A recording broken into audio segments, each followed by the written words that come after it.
Now playing on Netflix, The Hawk. From the mind of Will Ferrell. Oh, mama, I'm back! Comes a new original series. Get ready. That's it. Did I stutter? When an iconic pro golfer Lonnie, Hawkeye! takes one last swing at greatness, you were a big shot golfer. I still am a big shot golfer. no one Dad, I'm the Hawk now. will stand in his way. That's how it's done. The Hawk. Now playing only on Netflix. 2. Hello, Fooper Trooper Nation. We are here once again, your friends, your comrades, your leaders, your best friends, I dare say. Your only friends in this world that really care about who you are. Everyone else hates you. Yeah, this is your one place you can come to get away from all of it. Because Disassociate from anyone you know. cut off everybody you love in your life and come here and watch this podcast every Tuesday and Friday. This is not a cult, but this is not a cult, but we are truly the only ones that actually know and care about you on a real level. and you do need to call us daddy and mommy. They already call us that. Hi, this is Daddy Foopish Maximus. Is that just the weirdest fetish? Like R. Kelly, he had his girls call him daddy. I don't get the whole daddy thing. Why would you want that? Why would that be your go-to? Like, I don't know. There's a lot wrong with that guy, so... Yeah, he's going to prison. Oh, thank you to Raycon. Raycon earbuds. Thank you to them who sponsored this episode of the podcast. This is free form, baby. We're out here, me and Hila, we out here doing it our way. Like Burger King, but it tastes good. We're off the rails. This is so off the rails. Yeah, R. Kelly's going to prison. They got him. And I think they took his bail away as well. I don't know if he's going to prison yet, you know? Well, hold on. Somehow it's still undecided. Like, what is there to decide? Well, he needs a trial. He's clearly up to no good by this point. Dan, correct me if I'm wrong, but they removed the possibility of him posting bail because he's a flight risk. So he's in prison. Correct. He's in jail, if you want to be technical. Yeah. Yes. So he is in jail. Yeah, awaiting he's trial. in jail awaiting trial, exactly. Wow. And usually you'd be able to post a bail. Yeah. But because he's a flight, same with Epstein. Which they're like, dude, that's the one I was thinking. It's kind of funny. It's the one time being a billionaire is a drawback. Because he has a plane? Yeah. I mean, like, of all the scenarios in the world, you're like, damn, this is the one time I don't want to be a billionaire. Because the judge is like, there's no bail I can give you where you're not going to just bounce to Saudi Arabia. But at the same time, being a billionaire is the only reason he's not in jail up until now. That's a very good point, Ela. So maybe billionaire in the long run was a good thing for him. No doubt. Controversial opinion. Controversial That's a hot opinion take of the right year. there. Yeah. I mean, from what I'm reading lately, apparently so many people knew about it for so long. Epstein, man, that guy, crazy business. I don't know if we could talk about it this early in the show. I feel like, and it is actually true, the YouTube raters, they give you more, like you talk about the more controversial stuff towards the end, you can get away with more. Are you sure you want to say this? Because I feel like you're kind of shooting yourself. Well, I already said it. No, I think that's you don't want to tell people your strategy. That's their policy. Okay. It's not like a loophole. It's their actual policy. Okay. Like they have a policy of like, if you curse within the first 30 seconds, you're going to get screwed. But they give you more leeway towards the end. Because they know no one's watching. Or maybe that's just our show. But Epstein, yeah, we should talk about that after the break because I can't even say the guy's name without Raiders being like, huh?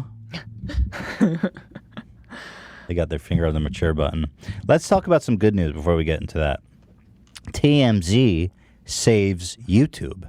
What? Let me say that again. TMZ sent me an email that completely blew me away. I mean, this is unprecedented, proactive, so commendable policy. I'm going to read this email. I'm floored by this. TMZ saves YouTube. Hello. So, by the way, just to preface the story, we showed a lot of TMZ clips in our previous episode with the Bagel Boss, and they claimed our videos, and I disputed them, which is like, we don't even make money on this podcast anymore because every episode has like 10, 20 different claims. By the time you dispute them all, it's like the money gets lost. You know, YouTube says that you're supposed to get money from this escrow account. I have not seen evidence of that ever happening. I have a feeling like that escrow account doesn't even exist. You know where that escrow account is? YouTube Chase account. YouTube. It's their Yeah. Rainy day funds. Yeah, what do you call it? That little piggy bank? Yeah. Yeah. They're like, yeah, it's in an escrow account. What they mean is we keep the money and you fucking idiots keep fighting. Actually, I've been talking to my rep. I'm like, okay, when do I get paid? Is there any proof? That's what I'm trying to get at. So I'm on his ass. I'm like, okay, so I won this dispute a month ago. There's no earnings. It says it's at 0. So where's the money at? He goes, well, you should have seen a spike. I'm like, there's no spike. There's no earnings. He's like, okay, let me get back to you. Then he comes back to me and says, okay, so you get it 3 months later, and you should see it in a spike. Good luck following up on that. But so I'm gonna keep riding his ass, and I'm gonna say, is there any evidence? I need evidence. Send us a receipt. But how? Like, this is a high level guy in YouTube, and nobody can show me evidence. It's not in my then he goes, it won't show in your analytics. So it's an imaginary spike. So where are we? You gotta tell him, listen, we need receipts here. Yeah. In the I'm gonna spell the T, bitch. Podcast. Yeah, HT podcast. So I'm on them hot because I want to know that the system's actually working. Because so far, this guy who's super high up in YouTube, a friend of mine, has not yet been able to confirm that any of that money from that supposed escrow account has come to me. Like, it's a nice story they tell, and everyone's like, okay, cool, escrow account. But as far as I'm aware, nobody's ever been paid out. So all these big companies are getting paid. Mm-hmm. Although I think a lot of people just don't dispute it. Yes. So many of our friends, whenever we ask, I'm like, we're like, what did you do about it? And they're like, oh, nothing. I don't want to deal with it. What? Yeah. I don't know. I think it's very intimidating. It is. And you have a special ability to handle this stuff. I feel like I've been through a lawsuit, the only one in the history of the whole fucking platform. Even still, you get into the details of it, and you're like, wait, what is the law? And then you're like, I'm going to understand the law, which someone else wouldn't do. First of all, Ela, thank you for the compliment. You're welcome. And second of all, you're right. I would have never gotten in that lawsuit to begin with if I didn't care about the details. Because from the beginning, I was like, fuck you. Yeah. This video's fair use, motherfucker. And so, and well, now when I write my... So the legal language of the YouTube DMCA is written to discourage people from abusing it, so they write it very scary. Little do they know, what I'm starting to understand as I learn more and more about these claim farms, is that they're also scared. They're only able to get away with what we allow them to, because it's just a bunch of people sitting in a room trying to claim and gobble up as much money, and they rely on people's hesitancy and unclear and that makes sense, because if anyone is being shady, it's them. Of course. What are you doing? You're actually making content. Ela, of course. I'm fully convinced that if there was some large-scale class action lawsuit in some way organized, it's hard to find a law, honestly. I just think they're exploiting a huge legal loophole. But they know that the thing is, you have to prove bad faith. And I think the simple fact of there existing a claim farm is provable. And if you subpoena those emails with the managers and all the people making commission on claims, you're going to find bad faith out the ass. Maybe, but it would be so like... Well, it'd have to be like a federal investigation, like a criminal investigation, like FBI shit. Where they like actually look at everyone's emails. But who knows, you know? If I was Atlantic Records, the FBI would be so far up their ass, they'd be fucking in Mexico right now, trying to hide from the feds. But the point is that they're just as scared of someone rebutting them as you are of them, because of the legal language of the document. And now when I get a claim, this is what I say. And I think I'm the only one on YouTube who can say this shit. Although you can cite it. Mm-hmm. I say, I have previously fought fair use in court, or not in court. I have previously fought a lawsuit and won. And I go in parentheses, Hussein Zada v. Klein. I am prepared to defend my right of fair use. You need to remove this claim immediately. Guess Fupa what? Nation Guess Army. what? Fupa Nation. Guess what happens? They always drop the fucking case. But I think that all the other YouTubers out there could cite the legal precedent too. I mean, they could. You could say fair use has been previously defended on YouTube in Hussein versus Klein, and fair use won a resounding victory. That this case is precedent that you have no claim to this video and you must drop it immediately. Mm-hmm. So because when you just send that to some dumb intern who's just as scared as you, because their instructions are, hey, just fucking, they're just taking easy money. They're just gobbling up easy money. And when they get something like that, like, hey, someone mentioning lawsuits and legal precedents, they're like, fuck this. Also, for them, it's like a quantity game, right? Right. So if one responds with a scary thing, they'll just drop it because they have a million. Totally. 100% yes. So that's the preface of this, is that TMZ claimed all of our videos, like it happens all the time. But they sent me this email a couple days ago. They says, hello, my name is Maddie, and I run YouTube operations for TMZ. I just wanted to reach out and let you know that I've seen some consistent disputed claims from your channel, and after review, I've decided to whitelist your H3 Podcast channel and H3 Podcast Highlights channel. Let me know if you have any questions or concerns. Also, Maddie provided me their direct line. She said, he or she, I'm not sure if it's Maddie could be a girl? Yeah. Really? Like, right? It could be a girl, right, Dan? Maddie? Yeah. Let's just go with yeah. Yes, Maddie. Okay. You have my direct line if anything comes up in the future, and provided me their direct communication. I mean, I was blown away. I was like, dude, that is so mature. That is so nice. This is what we need more of in this ecosystem. It's so nice to actually have communication, too. Right. From TMZ, of all people, too. TMZ surprised me consistently. Somehow these guys seem to do the right thing. Yeah. Besides for being, like, also, on the other hand, vultures. But the whole paparazzi thing. Yeah, the whole paparazzi thing that, Besides over harassing Justin Bieber. Besides for the very essence of their existence. No, but this was a really great email that I was like, wow. That's a classy thing to do. Yeah. I never even considered such a thing. So now is the perfect time for us to start re-uploading their content in its entirety to our highlight channel. We'll call it H3 Podcast /TMZ. Start re-uploading all their paparazzi videos. No, I'm kidding. Take note, other companies out there. This is a huge play. An Ubermensch play. Mm-hmm. Excuse me? Ubermensch sounds very Nazi, doesn't it? Isn't it? Wait, what? No, a mensch? What did the Nazis? A mensch. Yeah, Ubermensch. Yeah. A supermensch. Yes, I got you. They say that. But why Nazi? Because it's German. Oh. Uber is a very German word. Really? I didn't know that. You didn't know it was German? Well, it's a very Nazi word, I feel like. It means above. It means better than.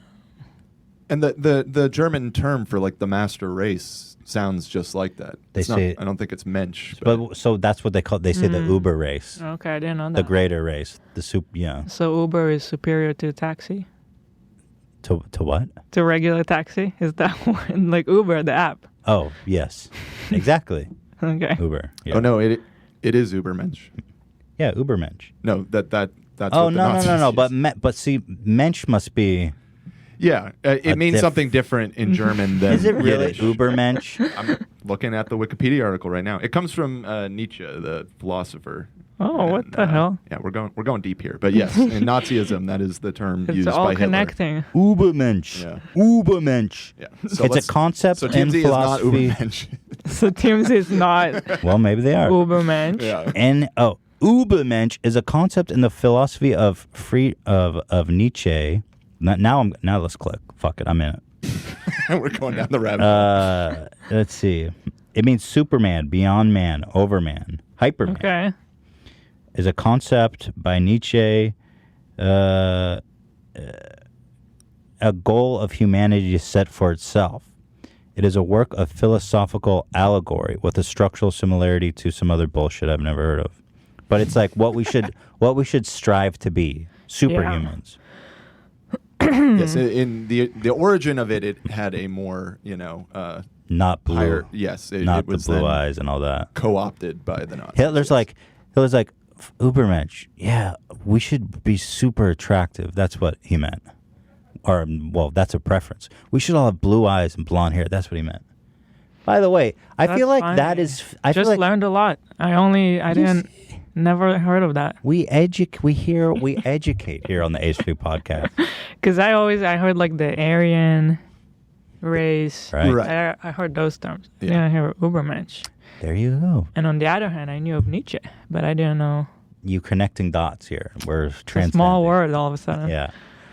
But I feel that the concept of the Nazi Ubermensch is a weird one because honestly, I know like maybe Hitler liked to fuck blondes, but fair skin is far from Ubermensch. Like those motherfuckers just drop dead when the sun hits their skin. Isn't that true? Like black people don't get like skin cancer nearly as much as like you take some of these redheads from like Ireland. I think you just had fetish for like blonde, blue eyes. Ubermensch, like crunch the numbers, dude. That's not even genealogy or whatever. Eugenics, right? Is that what they call it? Yeah. If you wanted to do like survivability, darker skin's better. Right, Dan? Yeah, that's right. That Africans are the real master race. That's what we're learning here today. Well, they're also the original race. That's true. And apparently Jesus was black too, if you go back far enough. We're straying off path here. We've gone down a rabbit hole here. So TMZ. So in short, thank you to TMZ. I've got this anecdote about Zach, our sound lad. Zach the sound lad. We went shopping. His dad is a real estate agent, and he showed us a couple houses, and they narked on Zach so hard. He's not here today, but I guess we'll have to follow up with him on Friday. He's gonna be listening, and I didn't ask for shit. His mom came too for some reason, so both of his parents are there. Nice people, really great people. Total Ubermenches. Ubermenches to them. Actually, they're Jewish, so dude, that's a Untermensch. That's a Underman. I speak a little German. Unterman. And so, first they say Zach got a haircut because he has this long, luxurious hair. Yeah. They're Wait, like, what? Yeah, he got a haircut. What? Then they go, oh, he broke up with his girlfriend, which apparently he's been dating this girl for a long time. And I'm like, I wonder if that has anything to do with Belle Delphine. Oh, no. Because Zach definitely wants to sniff her underwear. Oh, no. And then I find out that Zach narked, because I was saying that we were looking for a new house, and Zach narked on me to his dad, who's an agent. And then his dad, he didn't want to give my information to his dad because he respected my privacy. And his dad ended up getting out of him because he gave him a $200 commission for the lead. Hey, that's good. By the way, I never said shit. This all came out of them. And then finally, the coup de grace was that they said he was sucking on a pacifier till he was 5 years old. And the only way they could get him to stop is by doing a pacifier ceremony where they destroyed it in a flame and like... They all held hands and said goodbye to his pacifier. What?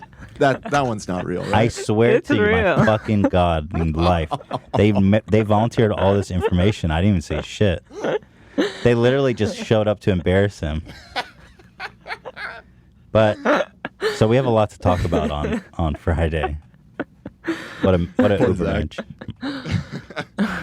Their characters though. His dad is funny, man.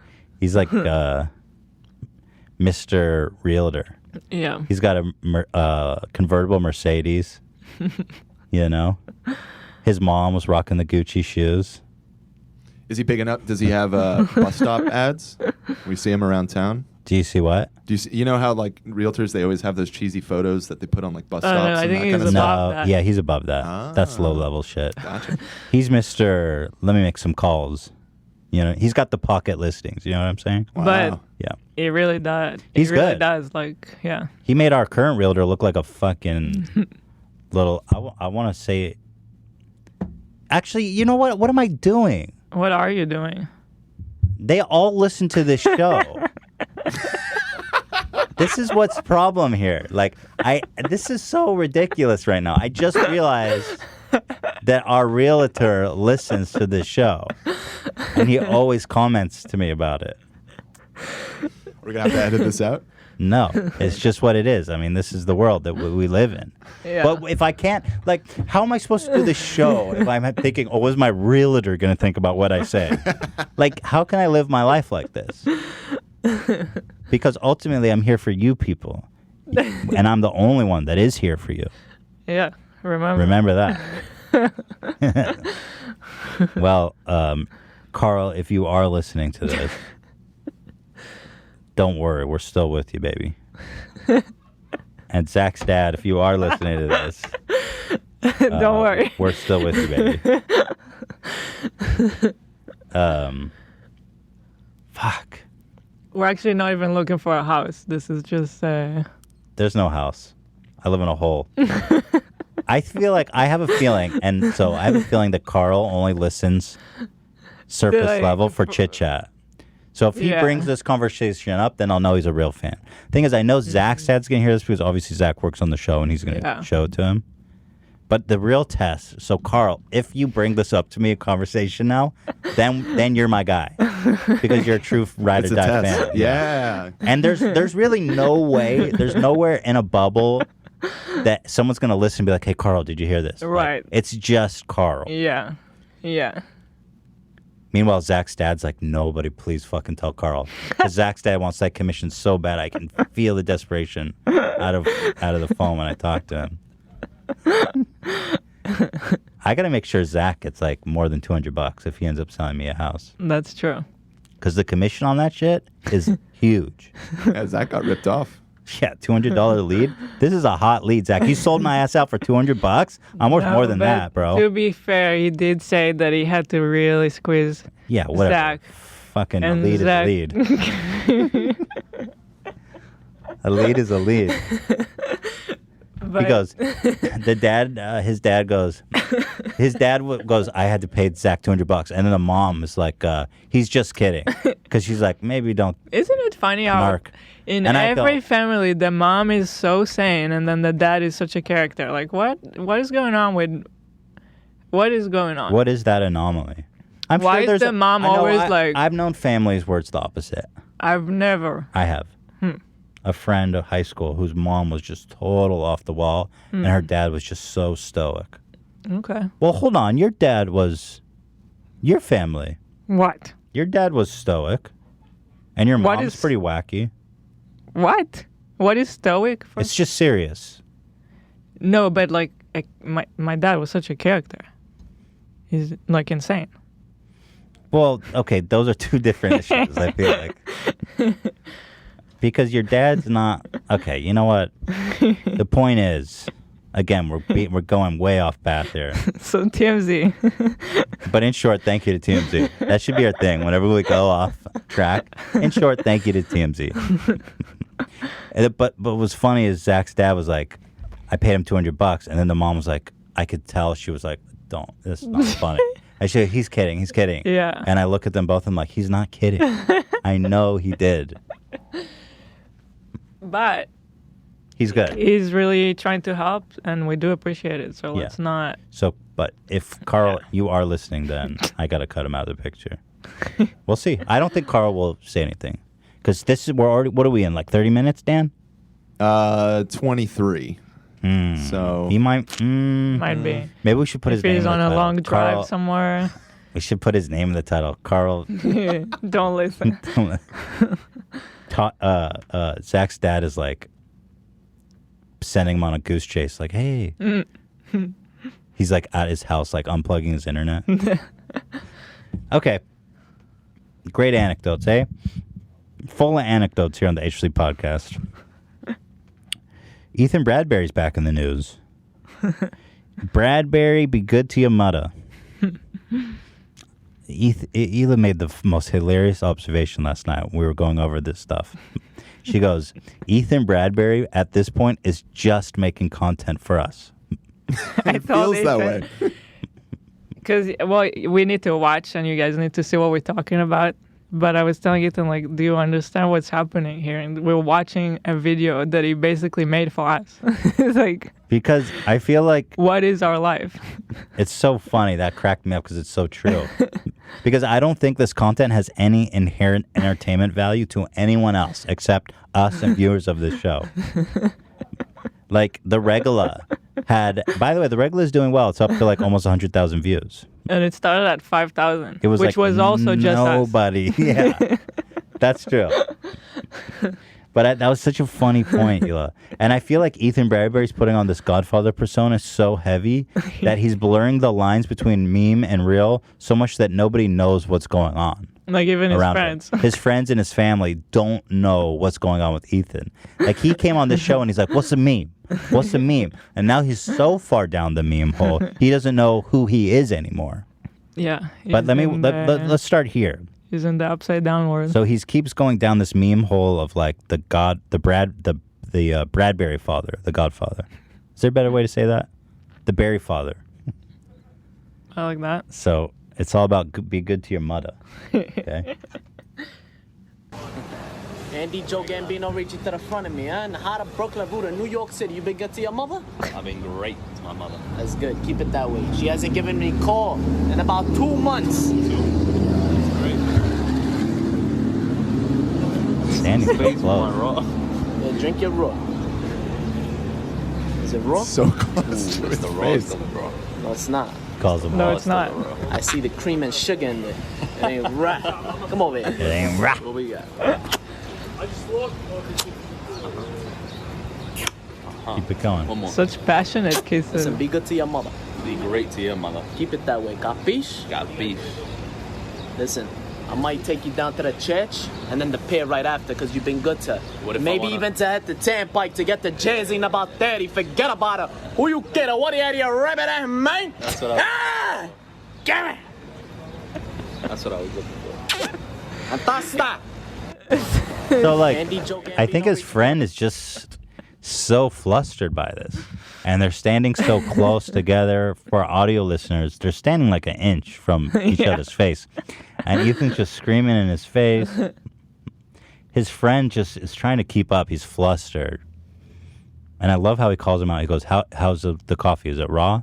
And the raw, as we've decoded, means black coffee.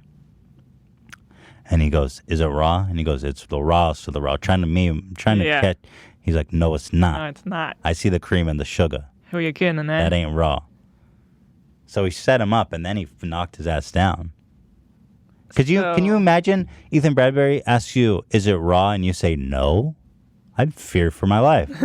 The man's a psycho. I dare tell Ethan Bradberry it's not raw. So the new logic is that if Ethan didn't get a call from your mom, then you've been good to your mother. See, at first I thought it was bad that the mom didn't call to check in on him. Yeah. But as we've decoded, exactly, Hila, not getting a call from the mom is good because he's been good to his mother. So if you have been giving your mother troubles, she would be calling me. She'd call Ethan to She'd set be you calling straight. Ethan. Yeah. Be good to your mother. I haven't had a call. What did he do 2 months ago? Ethan Bradberry, I need you to straighten out my son. You ain't been good to me. You been good to your mother? I've been great to my mother. What does that mean? How great can you be to your mother? What are you doing for your mother? You've been great to your mother. What does Ethan Bradberry's mom think about him? You better be. If Ethan Bradberry's not great to his mom, who answers for that?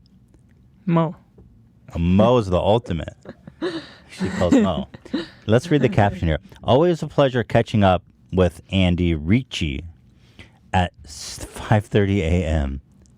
If you ever catch him, you can find him in the root of New York City, strolling the streets. Just to remind him of his streak. Why am I? Streak.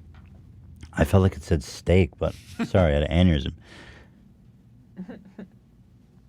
His streak continued to be good to his goddamn mother. Oh, he's on a streak. Okay. Remind him on his streak. I know why I'm confused because it's written because it doesn't. This doesn't make sense. Remind him on his streak, continuing to be good to his goddamn mother. It's just one less mother ringing my phone, ranting about their kids to me, and it brings me tons of joy. Be good and stay out of trouble, kids. Capiche? Fuck yeah. A good guy. Look at the first comment. I saw that. He's just looking out for the mothers. The only comment that shows is how the F is this N-word verified? Because you don't understand. Because you're not good to your mother. He's Ethan Bradberry, of course. Ethan Bradberry. So anyway, that's the new shtick, and it just goes deeper and deeper. And so that's it's a prelude to the Regula 2, which just recently came out, called the Regula Schmegula. And you need to know about the mother paradigm to really understand the Regula Schmegula. Does anyone follow? I think they follow. We got to take a break, Dan. We have to take a break, right? Yeah. So let's do it. We'll come back to it right So after. it's a short break. We only have one sponsor, so I'm going to run to the bathroom. So if I'm not back immediately, if you see an empty chair, just give me like 10 seconds. Okay? All right. See you guys in a minute. It's 2019, Hila. Everyone needs a great pair of wireless earbuds. And before you go dropping hundreds of dollars on a pair, you need to check out these wireless earbuds by Raycon. Raycon is doing it right. Let me show you this slick little design, Hila. You see that? That's cute. Is that a tiny little box with a charging port? So you got the buds inside the port, and if you're on the go, all you do is plug it in, you keep it all together, and it charges inside. How slick is that? That is pretty awesome. It's magnetized, so it's super satisfying to open and close. I love it.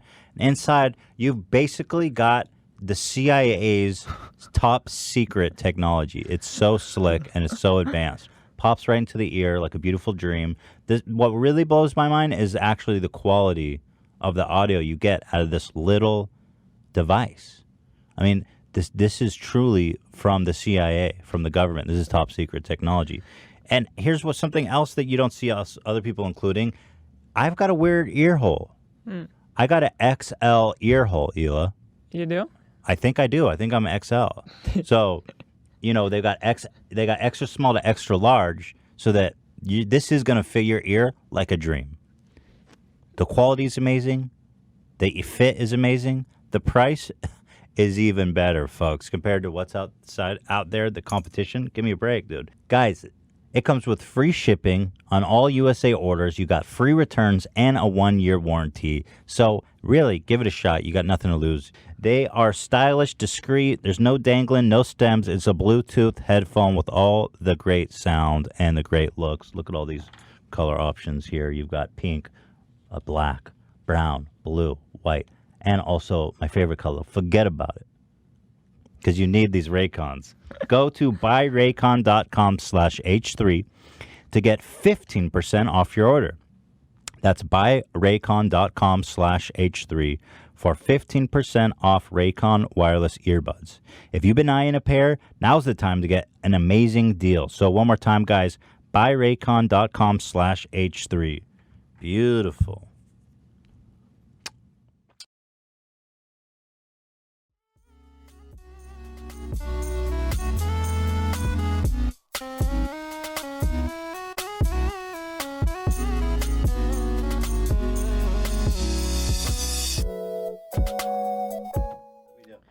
Hey, Mom Nash. You didn't have, see, this is why we need sponsors. We need more sponsors. One is not enough. Gotta be. All right, we're back. So down the Bradberry hole, we are so much further down the Bradberry hole than I ever anticipated. That being said, let's pop up. We're out the other side. Like, this is like a wormhole.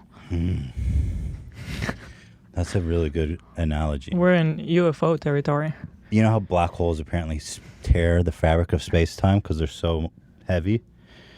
It's like nobody knows what's at the center of a black hole, the singularity. It's the Regula. Now we know for the first time. So here's the Regula, too. The Regula Schmegula. So right now it has 4,000 views, and that's even after the success of the first one, which was a smash hit. Has it even been liked? I liked it. But there's a cult following for this now. Like, let's throw it to the comments real fast. Been waiting for this. Papa bless. Be good to your mother, capiche? That's me. Wow. Oh, it's Dan. Be good to your mother, capiche? I don't want any more mothers ringing my line. HG Podcast has entered the chat. That's true. All right, well, here we are. Let's watch. Love the owl shit. This better not be copyrighted, Ethan. I'm gonna be fucking pissed. I feel like you would know better than that. Oh, come on, Ethan. What are we doing here? Wait. I don't remember this. You haven't seen that? Why is he on the John taking photos? What's he taking photos of? He's sitting naked on the toilet. I think he's just checking his phone, like watching something. But it looked like he was taking a photo. Like, look, he's definitely taking. Oh, maybe not. Maybe he's just. No, he's watching something. You'll see. Yeah. There's a reveal in a moment. So. He's watching his own video. Bro, what? So this is part 2. That's the intro. He was taking a shit, watching the first one, and then here they are. I think he's watching this one. Oh, he's watching this Yeah, one? It's like nested in itself. Hold on. Oh wow, this is a real Ethan Bradberry film. This is the Owl production slate. Was totally.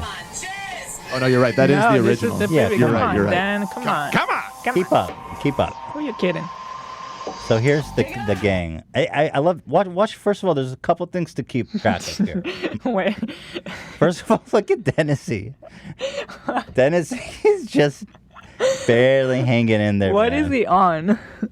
I think he's just on like. He's on the Raw. He's on. You know what? He's in withdrawal from pranks. Yeah. He's barely hanging on. He doesn't even know He doesn't even know why he's there. He doesn't understand. But he's like, I'm gonna keep an open mind. I'm gonna go along with you guys. Look, these guys have been through a lot together. He's ride or die, so I respect that. But when Ethan Bradberry calls in the crew for a regular, he's like, well, and Dennis, he's view-centric. This is the brain master of Spider-Man and Elsa. Spider-Man and Elsa director. Exactly. So when Ethan Bradberry pitches this to Dennis, who sees himself as really the brains. He's the who's the director that made Jaws? Steven Spielberg. He's Spielberg. He's Spielberg of the gang. Mm-hmm. He's the director.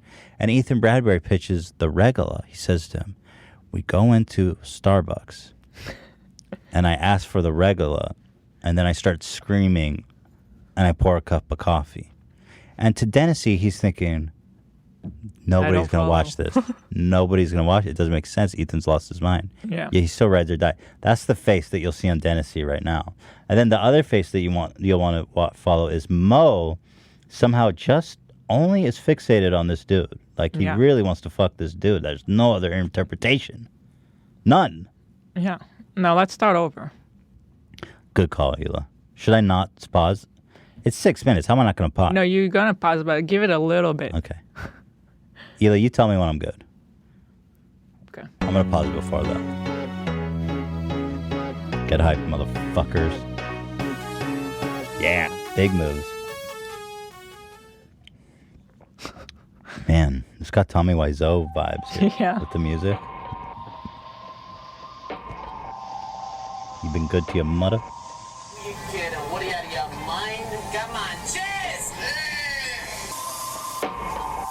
A lot of toilet paper.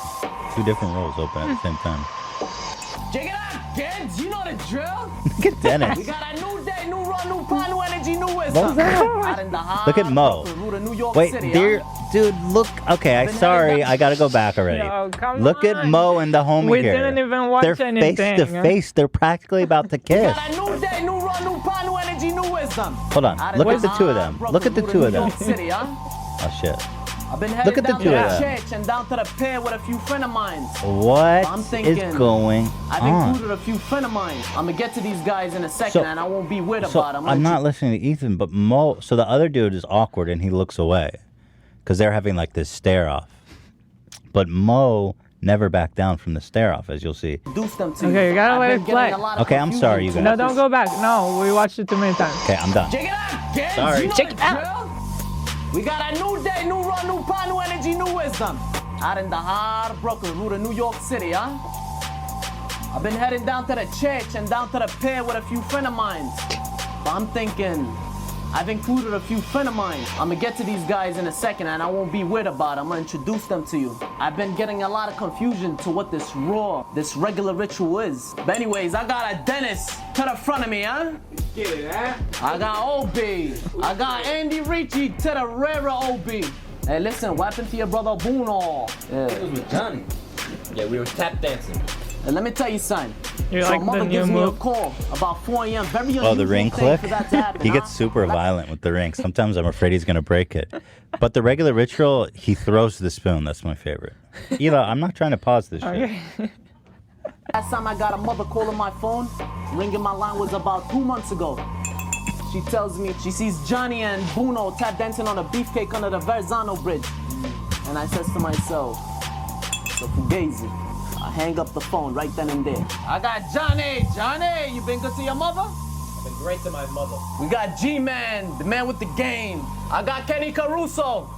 To the left of The G, homie huh? doesn't know what's Might have going been on to the at all. right, huh? And Zinx. Come on, forget about it. Cheers, Zinx. And I got the one and only Mo to the left of me. Might Look have at been Mo. to the He's right. all over that guy. Ben, You been good to your mother? I've been good. You been talking to me nice or what? You been talking nice or what? But there's been a lot of Dude, they did a confusion switcheroo where Mo's the crazy one now. Why does he say it twice? I feel like they totally switched. They're so weird. Like if you throw back to the beach pranks when Ethan is like scaring Mo, Yeah. And Ethan is like circling he's around circling him. Mo and staring him down and being like, what did he say? What did he say to him? No, let me pull that up for reference because you guys have to know about the role reversal. Dude I guarantee you, you will not find this level of in-depth analysis of the Bradbury brothers anywhere else. Like what the hell? We are historians of the Bradburys. Beach pranks, Bradbury brothers. Now, the end of this video. Why can I not remember? It's killing me. We always like reference You that. bet we did. You bet we did. Right. That's what he said. So he's like visibly angry. That's the part that's great. Here, watch this. We had so much fun filming this video. bet we did. Nice, right on If the. you guys want to watch the behind the scenes, And then he starts click squirting him. Don't spray me. Click right Don't here. spray me. Right here. All the behind the scenes. Make sure you go. So he was the crazy, unpredictable one, but now I feel like Mo took that role. Ethan, You been good to your mother? I've been good. You been talking to me nice or what? You been talking nice or what? But there's been a lot of confusion. I don't know what's going on. Mo's fucking lost it. But with a brother like Ethan, it was only a matter of time. You've been talking nice or what? You've been talking nice. It's like a record scratch. You have the same mother. They're brothers. So I think they finally moved out of that grandma house. I don't think so. It's Oh right no, here there's with the still plastic. plastic Yeah. even on the table. Yeah, no, there's plastic. Motherfuckers, what's the point of living in a house where plastic covers every goddamn thing? The table is covered in plastic. Like the couches table? are covered in plastic. This appears to be covered in Yeah. plastic. What is this, a crime scene or a goddamn living room? So Dexter. I know. Like, we goofed on them for that like 5 years ago, and, well, I guess it's not their couch. What if it is their couch? I think it is because look at that poster. Oh, you just put it over the painting. The owl. Are you guys still living at home? Man. You guys gotta move out. And they're bringing all these people over. I was just about to. And he's saying that he's good to his mother. That ain't good to your That mother. ain't good to the mother. Good point, Hila. Wow, evidence to the contrary. But I'm amazed that he was able to pull together so many dudes for this nonsense. You know, at 5:30 a.m. too, apparently. But anyway, they got the raw. So let's continue. As to what this raw is, what this regular ritual is. The raw is the most strongest, purest form of coffee formula out there. I'm on this mission because I feel like it helps with the thinking. Forget about it. What do you have your rabbit in mind? Come on. So what does he say? What are you out of your rabbit? Rabbit ass mine. That's what I'm hearing. Oh, rabbit ass mine. It's intelligible. If there was a subtitle, it would say intelligible. Unintelligible. The opposite of intelligible. You're saying you can't understand it, right? Is intelligible? No, unintelligible. Come on, Ethan. Wait, out of your mind? Come on.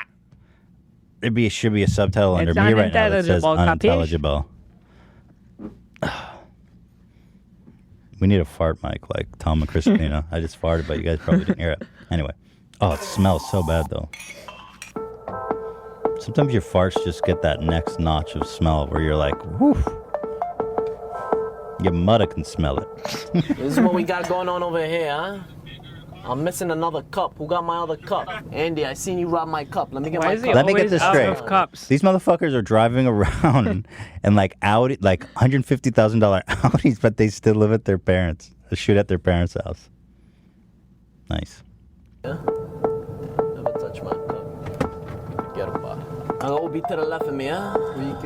Listen, we have the coffee already prepared. They don't have what we're looking for in that raw shop. We're gonna slam them with the regular ritual. You ready? As long as you're good to Oh, your what did that mother, frame bitch. say?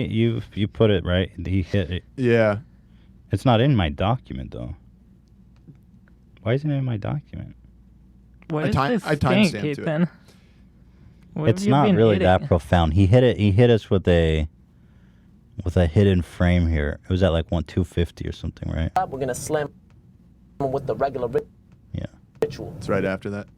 You ready? So he had a. Oh fucking hell! You It's could just not- no, just seek with It's not a worth- period and comma. Oh, thank you. That's nice. Oh, you're, bro, you're a legend. He says, go. "Dear future Bradberry, this is a secret frame. Allow me not to get attached to anything that isn't written for me, and grant me patience in times of hardship. In Raw, we trust." I think so. That's a hidden message. It's very strange. It's just one frame, right? One frame, baby. What does it mean? Actually, it might be more than one frame. It's I think actually it's several. more. 1, 2, 3 frames. Yeah. So, because you definitely notice it. Yeah, you notice it. You notice it. Anyway, As long as you're good to your mother, capiche? Yeah, but you gotta understand the raw to the raw is out there. Yeah. what do you think of What you Dennis' thought style, I was gonna Ela? be to the top? Get a body. I love Dennis, too, man. Such a legend. He really is becoming the silent legend, actually, lately. Dennis? Yeah, just because he goes along with them. That's what I'm saying. He's No ride or questions die. asked. Bro, you know you gotta hit him with that 3.5-minute intro. That's the hallmark of the regular. You gotta hit him with that Bradberry intro at 75% in. That's what makes the regular the schmegula. Love it. So this is another thing with the like epic B-roll, and then just cut to an iPhone. Like epic Listen, city Andy, shots. Johnny, come over here. You too. Oh, yeah. I've gotten a call from your mothers. Not good. You know what I'm saying? Be good to your mothers, capiche? Wait, what'd they I say? haven't gotten a call from your mother in about a month. Oh, that so contradicts I'm what assuming he's. you've been good to her. Great. Come over here. Kisses, lots of kisses. And that's that, capiche? Lots of Come over here, kisses. Johnny. Lots of tender kisses.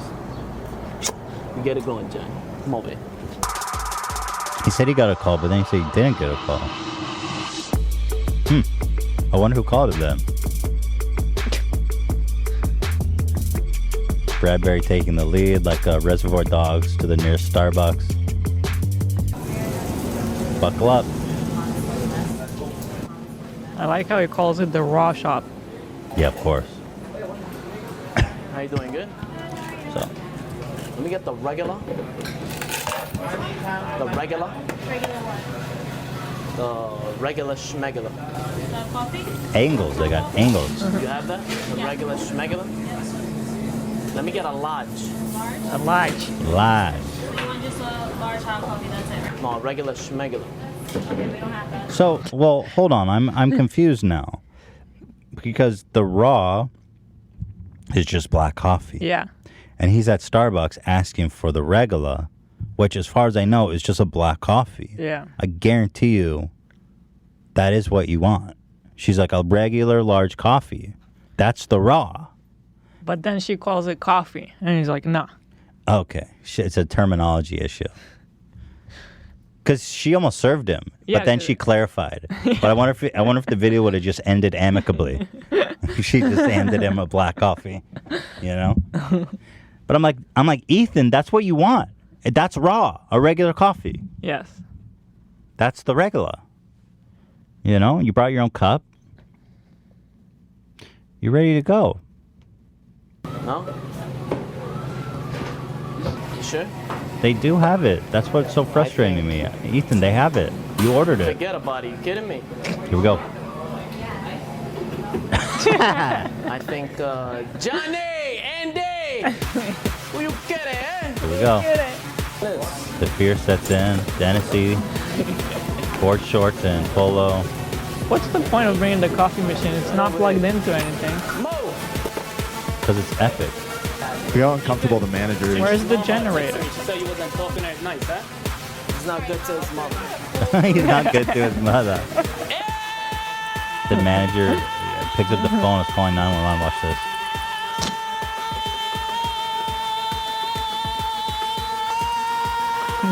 Get it, Bradberry. You know, He can really get a good screaming. yeah. I was just gonna say, yelling in public is kind of his thing. He's got a talent. The manager's on the phone with the police. The cashier's just laughing and confused. Everyone's kind of just confused.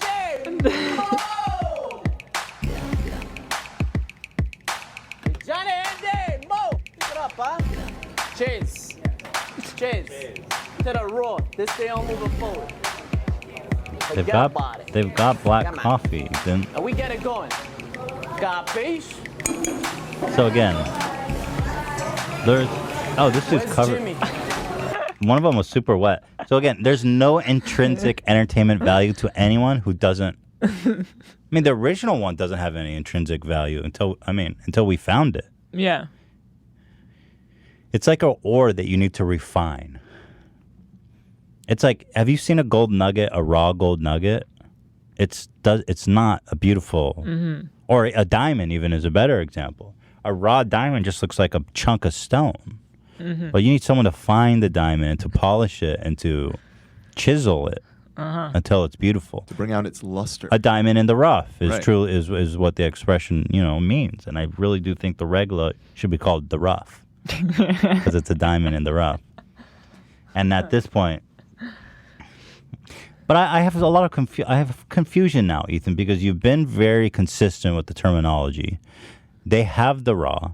One. And two, if you're going to tell me that your coffee is more raw that you brought from Long Island that's been stale for like 2 hours than a Starbucks. That's what I'm saying. Where's the generator? I mean, you got. That's right, Ela. Bring a gas-powered generator. You got to plug the coffee machine to something Yo. to keep the regular hot. So here's what Capiche? here's what we need for part 3, Ethan. Bring a generator into the Starbucks. You got to pull the string and get the gasoline motor generating heat. And then you warm the pot of regular. And then forget about it. You know what I like to see? I like to see him set up outside of Starbucks and try to sell it. With the gas-powered generator. There's a lot of... You got any other ideas? I'm sure they're I listening. feel like some people will buy it. Fucking God help them. But yeah, I think you're right. Someone might recognize him. You have any other ideas? I like that idea with the You generator. have to bring more cups than 5. He always That's has true. 5. That's true. Ethan, what else? I think if you shaved your head and eyebrows, it would be funny. No, he's on that Dragon Ball Z style. That's true. He is kind of gone Super Saiyan. What can we do? I mean, that's a good part. I think 3. Danny C needs an upgrade of some kind. I think he's proven himself enough. I think Dennis needs to be walking around in like a giant cup costume. You remember Aqua Teen Hunger Force, the cup? Like, he should go dressed as a giant cup. That was Master Shake. Thank you, Dan. I don't think he would. He's above that. Yeah. He's a director. He's Spielberg. Danny Seaberg. That doesn't work. Dennis Berg. Dennis Bay. Let's move it on. That's a lot. That's a lot of regula. We have a lot of fun on the H3 podcast, do we not? We learn, we listen, we grow, we thrive here together. If you're listening, I just want to say, here we are. If who is listening? Anyone. The listeners? Anyone. I don't know that anyone's listening to this. If they turned it off by now? Yeah, I'm saying most people are not listening at this point. It's incredible that people listen, though, isn't it? It is. I still don't really think about it, that like actual people listen to this. Right. Well, I don't have any actual proof. Like, you see the numbers, but... Well, no, that's not true. I've run into people who were listening as they said hi. So that's my proof. That's my only proof. Did you look at the phone, though? I didn't actually hear it. Yeah. Nor did I look at the phone to confirm it was what they were listening to. So, we should talk about something else, though. Let's move it on. Yeah. So, manspreading chairs. Manspreading chairs. Now let's move on to something even more important. Get a load of this lady. Look at her smarmy, dumb face. You're so stupid. You're so annoying. So I'm going to show her. I'm going to set up her whole argument. What? Do I have a problem? Did I say something wrong, Ela? A little too hard. Well, look how smug she is about these stupid fucking chairs. So I read the article. Okay. Wow. Mrs. read the article. What? Are you in a women's chair right now? I just to say I'm going to be on her side for a moment. Okay. She doesn't take herself that seriously. She said she does see the humor in it. Oh. And it was meant to start a conversation about women taking up more space in life. That's interesting that she...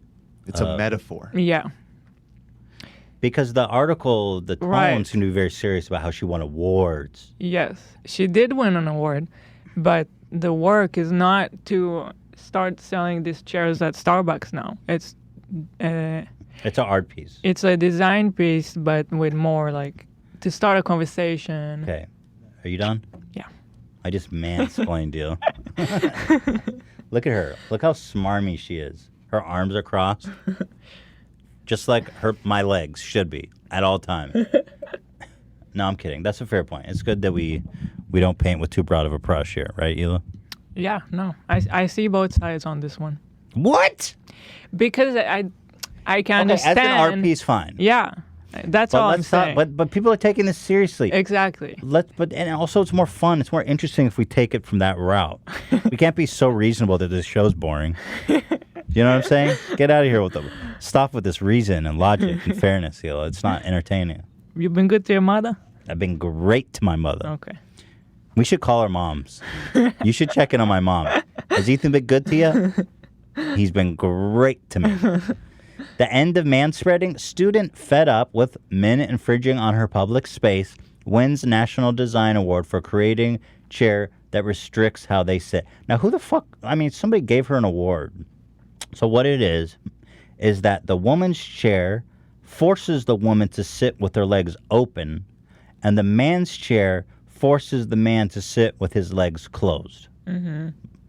So I don't really understand this solving problem because they're passing the problem over to women. Yeah. Who don't even have a preference to sit with their legs open. And how many times do I need to explain this?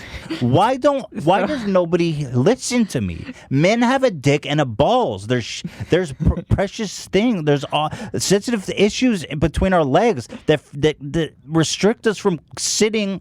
Do you understand that women sit with their legs closed because it's more comfortable, and men sit with their legs open because it's more comfortable? You have a vagina, you idiot. Nothing hangs out. It's easy. It would be great if I could sit with my legs closed, but it's not convenient, especially a fat chubby guy. I got huge thighs. There's no space for anything down there. Do you understand? They won't. No, wait. They won't even acknowledge that, though, Ela. They won't even acknowledge. Oh, you want to be fair? I'm not saying anything. I want you to open the article. Yes. Because they have pictures of people sitting on the chairs, and they look so sad. I want you to show it. Okay, thank you, Ela. You're on my side, finally. Thank you, Ela. Scroll down. Yeah, here. There's a few. I mean, the woman looks ridiculous. Yeah, that's okay. This is how men sit. How does it feel? You don't have a penis, and this bro has been castrated. If I see a guy like this, he has been castrated or he has a micro penis. I mean, you have to consciously, as a man, you have to consciously stomach the discomfort to sit like that. Okay, I mean, you have to something make a statement. between your legs.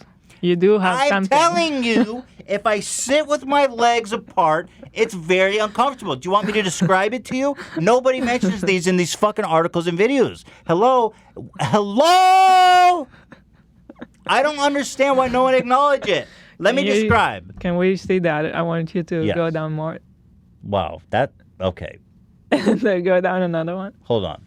Okay, yeah, these are entertaining. You're right. This one. Oh It my looks so God. sad. Well, look at her. Like close your legs. Why is her leg so wide and open? Close your legs. You don't need that much space. No, I personally, when I was pregnant, I couldn't sit with my legs crossed. And I didn't like it. I prefer to... Wow. So as I was saying, you're more comfortable with your legs closed. Yeah. Let me hear Tan from BuzzFeed and all the other feminists creating mansplaining chairs, manspreading chairs. My legs are closed right now. This is how you want me to sit. For all of our viewers, thank you. Here, you can see me in the wide. Okay, here's what's happening. Tan and everybody, listen the fuck up, because I'm only going to explain this once. My balls, right now, I can't hold this very long, are being smashed between my thighs. Okay? You got thick thighs. Yes. Doesn't help.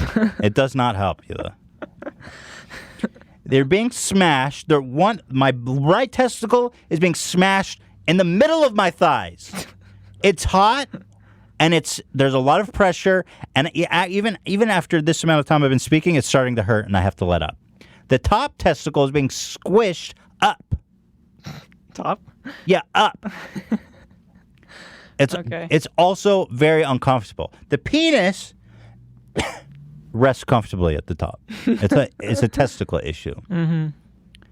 Use your imagination. They hang down. And when it's hot, as it is between the thighs, they hang even more. Do you know why? Let me give you some male biological lessons, because apparently you don't understand anything about being a man.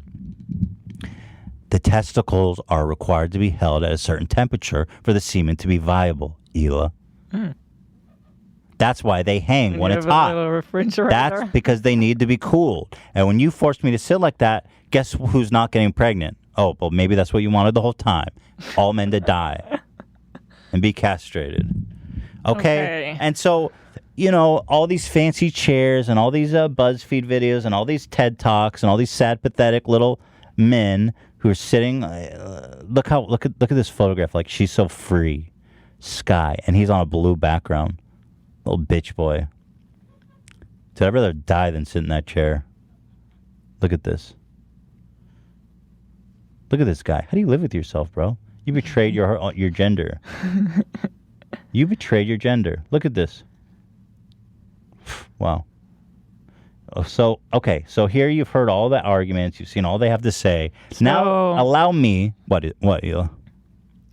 Should I read these bullet points? All I want to say is that she have received a lot of explicit messages from men who seem to be under the impression that she's trying to castrate them and that she hates all men. Don't do which that. Couldn't be further from the truth.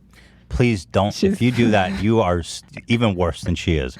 If you go out of your way, okay, now that I've gone extreme one direction, let me go the other way.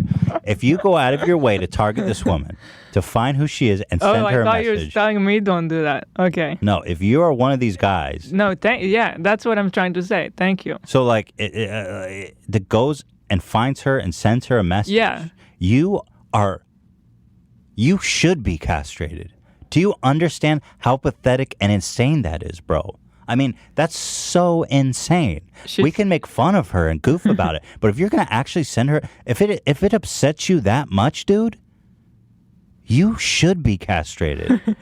I mean, that's so disturbing and weird, bro. You are way worse than her just making a stupid chair that we can goof on.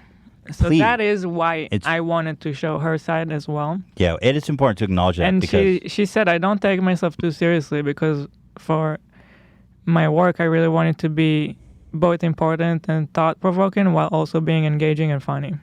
I think humor is a really interesting tool in order to tackle social issues. Good. So then she's really going to appreciate my counterpoint. She probably would. That's really, actually, I have a whole topic I want to talk about, these pathetic guys. We'll do it on Friday. Yeah. I found this channel called Oh God, what is it? I don't remember. It's some incel. I call it the incel manifesto. Unbelievable. You know what's crazy? Like the ideas held within are so disturbing. And I watched one video, and YouTube was like recommending me this really, like, if you're watching this shit, you pretty much not only hate women, but I feel like No, 100% hate women. but it's like way beyond that. Beyond that, yeah. But this, But we'll talk about it on Friday. MGTOW or some shit like that. Oh, or that's what they call themselves? It's men going their own way. Is what Oh, the acronym is. thank you. I was wondering what that acronym You know, was. and I just found the video in your doc that you're talking about, and you're right. It's so crazy. Oh my the fucking God. YouTube algorithm. Just going to this. I haven't even watched it yet. Just clicking on it, all of the suggestions on the sidebar are like more incel shit. And this It's is like fucking wild. We watched it together, and I really couldn't believe it was real. Yeah. And it has a ton of views, tons of positive engagement. So people are, and I'm like, I was just listening in total shock and disbelief because, I mean, I've been surrounded by reasonable dudes my whole life. And while we joke about mansplaining and this stuff, apparently there's a lot of guys out there that I guess think that I'm speaking to them, and I am not. Because this MGTOW shit is, I cannot believe anyone actually believes this stuff. It's cringy. It's cringy. no, it's not beyond cringy. cringy, It's it's, like, scary. scary. Yeah, Yeah, it's yeah. scary. And so, dude, trust me, it's not like that. You know? Yeah. I can't believe how far these guys take it. But then, yeah, it's like YouTube algorithms recommending alt-right shit. I mean, they are. Whoa, this MGTOW shit is fucking men going their own way. I guess if that way is like, what way is that? The wrong way. I don't even know. We'll talk about it because Yeah, we're gonna get it's into hard to like for people to understand what we're talking about since we haven't shown anything. But at any rate, I disavow that with extreme prejudice. So to counter her point, I have only one simple GIF to show you. Okay? Little clever engineer and all of your co-conspirators out there who think that manspreading is an issue, I present you with the one GIF, one short little video clip to undo all of your studies. People hate him for this one GIF. This is a man on stage who sits down, crosses his legs. Man, I've watched this so many times. This crack kills me. He sits down on stage. He crosses his legs and he smashes his nuts so hard that his face shoots up in such shock and pain. I mean, he amazes himself at how much he could. Do you see what I'm saying, ladies? Okay. Okay, lady who made, just watch this. Look at the sweet man. He throws his head back in such pain.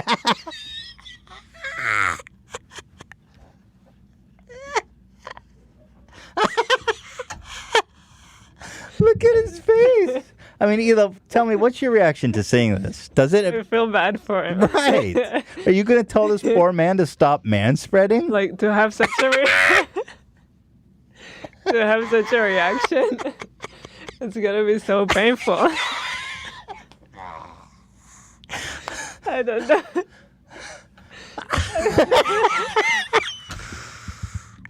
I don't know if I ever felt such pain. Oh. Every time it surprised me. Like, every time it surprised me. And you know, the man silently suffers. Nobody on his left or right, nobody but this cameraman knew what happened. This poor, sweet old man trying to mind his own business and minimize the space he's occupying because there's other dudes next to him that are spreading their legs out too because they also have nuts. Well, not that guy. What? The guy on his left has got no problem. Well, homie, I think homie's due for some new pants. I think he packed on a couple. Well, I don't know what's going. To be fair, also he's older. Those shit droops low, man. Those things he's keep bigger drooping. too. The guy on the left is like thin. He's packed in. But the point is that I mean this could happen to anyone, any one of us. I mean, it's like I can't even imagine ever making that face. What would have to happen to invite that reaction? It's like somebody stabbed him in right through his body. But I mean, what really more do I need to offer to you in rebuttal? I feel like, at the national debate team, she comes with all this paperwork and all these legal documents. And I say, ladies and gentlemen of the jury, I present this and I rest my case. This guy is not a manspreader. He's just a dude with some low droopers who fucking sat on his nuts wrong. Look how much pain this poor fucker's in. You telling me there's a chance that you're gonna sit on the subway with your little vagina and no issues, no problem between your legs? You need empathy. I mean, women they complain about men all the time, and a lot of time they're right. But you want to talk about empathy? You have to acknowledge we have testicles, and they're delicate. That's the problem that they make men feel like these women really hate them. And I think it's a shame because there is a lot to complain about with women-men issues. Right. So I think it's a shame that they make it so they make it ridiculous. They make it even more dividing because they go at men so strong that the only reaction is to be like, you just hate me. You can't have a serious conversation about it when this is the counterpoint. But that's a really good point, Elon. That's why I love you, because you are smart and thoughtful and reasonable. And you really are just so fantastic. And you have never once given me any trouble about me manspreading you. I don't really have a problem with it. What is your legitimate problems? You say, well, what's one off the top of your head, if you could, an issue that we should be discussing between genders? I think a real one that goes kind of less noticed is sometimes it is harder for if you're like a woman and more men around you and everyone's having conversations, sometimes it can really be harder to be heard. Yes. That's very true. That's a real one that I've experienced. I don't know if it's like that for everyone. I think that's a good generalization, and I found myself doing that to you because for whatever reason, I agree. I find myself frequently doing that and then having to consciously pull myself back. Yeah. But also, you don't want to create an environment where people are like afraid to talk. I think what it is just being conscientious. Yeah. You're being more thoughtful. Yeah. Be more thoughtful of not just, I think, women, but people who are less assertive. I mean, women tend to be less assertive. I think that's why, and I think that'll piss off some feminists, but I mean, I'm sorry. That's just, I feel like that's a biological. It's just different. Women can be assertive, but of in a different way. So like you said, a lot of times they'll get drowned out in a conversation. Or I guess what people would say, maybe like Susan, the CEO of YouTube, would say is that men cutting her off a lot. I'll give you another example. Sometimes when we both handle stuff like business-wise, I feel like if something came from you, people will take us more seriously versus if it came from me. Well, when it comes to negotiating or when it comes to like dealing with manufacturers abroad, sometimes they even ask to talk to you when they don't even know that I'm more involved. Yeah, we had partners in Pakistan who wouldn't even talk to Hila. Yeah. So wow, that's fucked. Well, because they didn't take her seriously. They would But I told them they would email me, go around Hila, and I'd be like, talk to Hila. Yeah. I'd be like, what the fuck, dude? Yeah, that's especially ironic. Just knowing you. I mean, Hila is extremely business savvy. Like that's really ridiculous that they would want to go around her. But I see what you mean, and I think that's more of an issue of education. I think growing up, it helps to teach young boys like that. Even more than just literally sitting down and being like, son, you have to remember, right? You have to, by example. Yeah, by example. But you have to how you're behaving. Yeah, you have to sometimes listen more.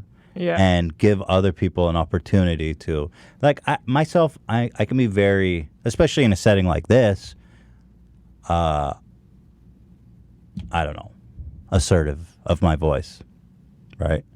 So it's been a learning process to learn, to allow you to communicate.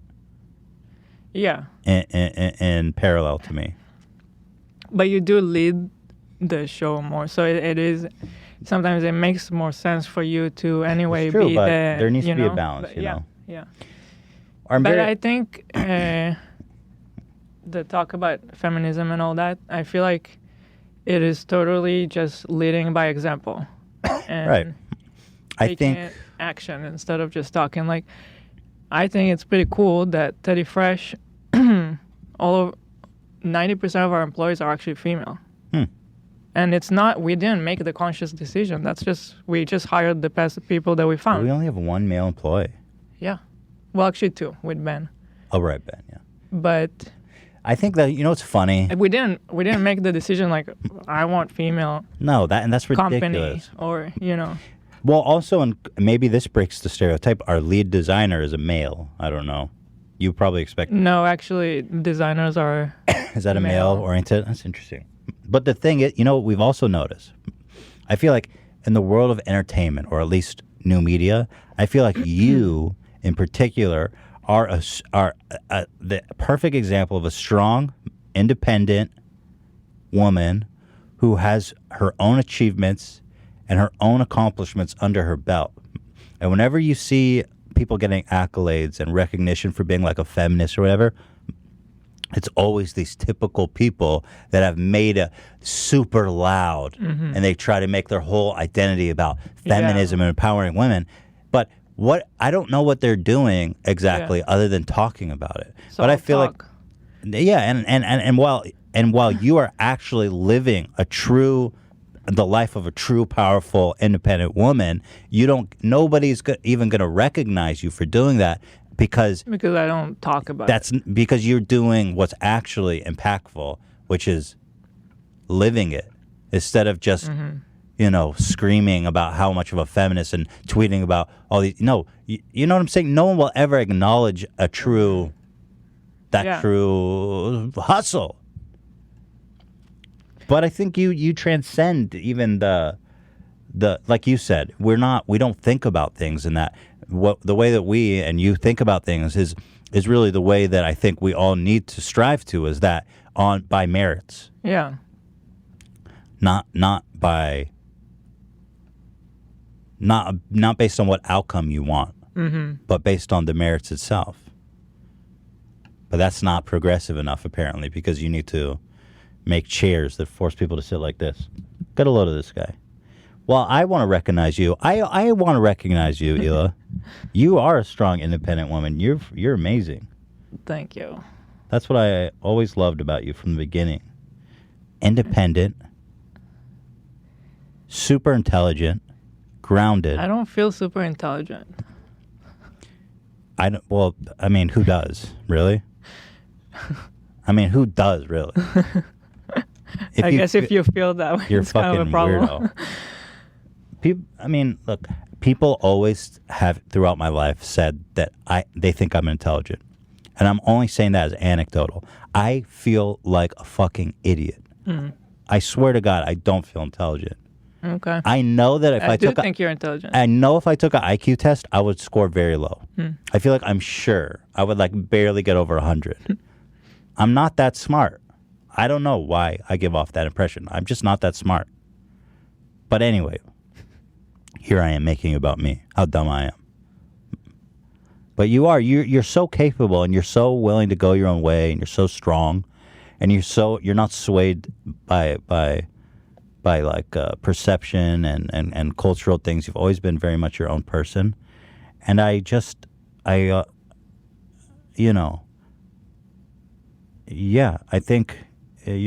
all the success you have is all just from your strength and independence. Well, thank you. And it's always been a teamwork with us. So you've always enabled me to pursue all this stuff. So. Of course, dude. That's what it's all about. You know what I'm saying? Come on. I think what it is, growing up, I've always I've seen my mom work. She was a stay-at-home mom for a while, but mostly with my siblings, not with me. And then I've seen her always work, and then when I wanted something, she would be like, okay, this month I can buy you one pair of jeans. I always wanted the brands. I prefer to buy less but spend more, even though we didn't really have a lot of money. So she would be like, on the 15th I get paid, and this is how much I can spend on you. So on the 15th we'll go and whatever you want, but you get one thing. That's awesome.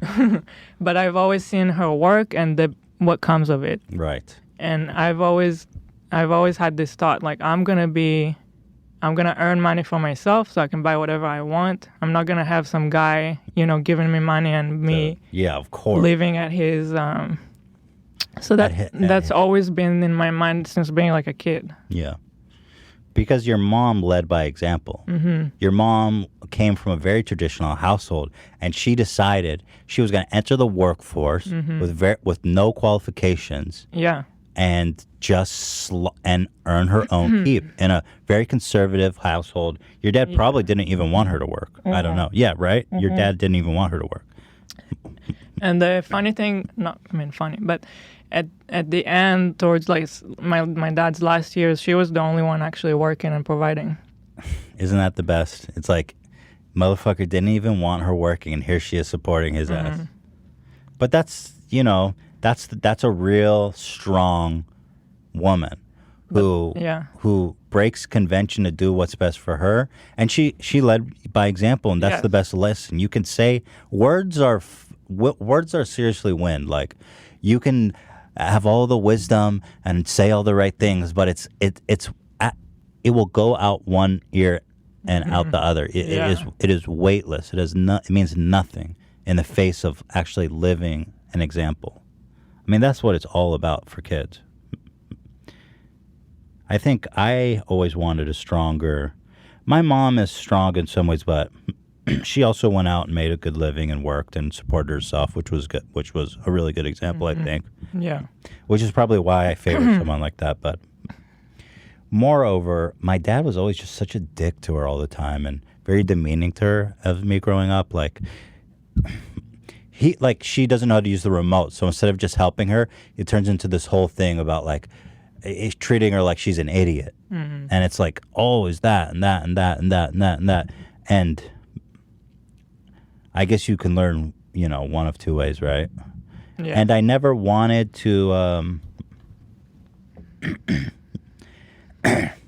One of the best things I ever heard was the best thing a man can do for his kids is to respect their mother.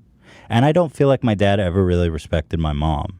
And I feel like it really was not healthy as a young man to see that.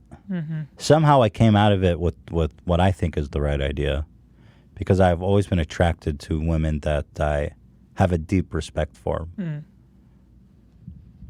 So I think I was actively looking for a relationship unlike theirs. They're still together, happily married. Yeah, they're not that serious. Yeah, but they are loving couple. It's not like they're. It not. used to be worse, but but again, my mom, she's crazy too. These people are fucking insane, especially back in the day. God, but you really just. Words are worthless, man. They are worthless. You have to live it to teach it. And then you don't have to speak a single word. In short, Be good to your mother. be good to your mother. In short, thank you to TMZ. A lot of tangents today. Is this real? Somebody tell me. I saw this image of the Air Force training. I was going to ask you the same thing. So the Air Force is apparently training for the Area 51 invasion. How do we find out if this is real? So here's a slide. One of these guys in a military outfit is giving a PowerPoint presentation to other military personnel. It says, terms to know, Naruto running. The act of running like Japanese anime characters, Naruto. Uzumaki, they even got the last name, in which a person runs very fast with their torso forward and arms back. And the instructor is demonstrating with his arms back and his torso forward. So, you know what? Now that I'm thinking about it again, I feel like there's no way this is real. Well, Dan, do you have any info on this? Yeah, so I did find an insight on Reddit of somebody, it is Reddit, so let's take it with a grain of salt. But somebody claiming to be in the military, and what they speculated it probably is I guess they do training exercises about how to give a briefing and take it seriously. And they purposely pick really absurd things. So he gave as an example when he was in the What a military, legend. they made them do a presentation about they're about to go to war with an army of vegans. Mm-hmm. And they had to not laugh and treat it as if it were a real thing. So he was speculating that they're using this as one of those examples. But the opportunity, because I also saw in the comments that this picture wasn't on the internet previous to the Area 51 page. Oh, well, why But it could be Photoshop. That's why they would do it, though, That's right? why they because did of it. the Area 51 thing. Right. So it was a timely presentation. I mean, either way, they I for think sure it's have real. been talking about the Area 51 thing because I've seen reports that the military, they, despite it being a giant meme, they have to take it seriously. Because, at least 50 people are going to die trying to get in there. Right, exactly. My brother will be there to capture it all. My brother should be a good drone. Oh, God, he'd get murdered. No drones. But I think it is real one way or the other. I think the photo is real. I think the context is potentially not real. Yeah. But either way, it's fantastic. Yeah. And it's somebody somehow, I wonder if this is top secret, these photos. Is this official top secret business? I love how the guy in the bottom, he's really, he's taking it all in. Yeah, he's focusing. Oh, my God. So there you have it. The military is preparing for the Area 51 raid happening September 20th, 3 a.m. to 6 a.m., ending succinctly at 6 a.m., just in time for some pancakes and eggs. Cats movie trailer. We have so much to cover. There's too much to talk about, guys. Yeah. I have too much here. It's already been an hour and a half. I have too much to talk about. Guys, there's way too much to talk about. What have we talked about so far? I need a thumbnail. Do we have something that we can, title and thumbnail if we end it now? Because it's been an hour and a half. We've talked about TMZ. We've talked about Ethan Bradberry, and We didn't talk about anything. Manspreading. That's pretty much it. Dude, we didn't And we cover talked about any Zach. ground. Zach? What am I going to put Zach's dumb face in the realtor wars? I'll put a picture of the two realtors. What can we do for a thumbnail? I mean, the mansplaining chair is pretty good. That one is hard to put in a thumbnail. Yeah. Well, you'd have to get a really good title like Women Proposes Castrating Men. Fuck, man. What would you title this episode right now? If you title it that, we're going to get in the algorithm with those men going their own way videos. Yeah, but I can Pop talk up as a about suggestion. No, I'm saying if the title's that we castrating, women want to castrate men. Be good to your mother. That's right. What if it's, people are going to click for Ethan Bradberry. I think it's got to be the manspreading chairs. Mm-hmm. Yeah. That's the only topic with teeth here. And it's a good one. How about this? Ethan destroys the manspreading argument. Which is true. I think I do. But that's such a Ben Shapiro title. Ethan, yeah. Well, I mean, but it's good. Those videos have a lot of views. On the other hand, you know. Can we all agree that if we do it, we're doing it ironically? Yeah, always. So you get. That's what Hitler said about killing the Jews. It's just ironic. I didn't mean it. It's just ironic. Yeah, that's a license to murder. You can say anything you want as long as it's ironic. Ethan ends the manspreading epidemic. Okay. Once and for all. Must watch. I can go with ends. I have a problem with destroys. Ethan annihilates. That's a long word. Now, is this good content or what? Getting a little peek behind the scenes. Yeah, it is kind of interesting, though, probably. We could even highlight this. That's how meta you can get with it. Ethan and Hila, think of a thumbnail title. That's how meta we can get. For real. This is a banger of a highlight. Now, if we go with this title, what do you put in the thumbnail? Because those chairs are not going to look you know, the Naruto running in the military would be funny, that thumbnail. But we talked about that for like 2 minutes. Yeah, the chair, we would have to get creative because the chair... You know, we should get just a random picture of manspreading. Like a good one. And he's on a noose hanging.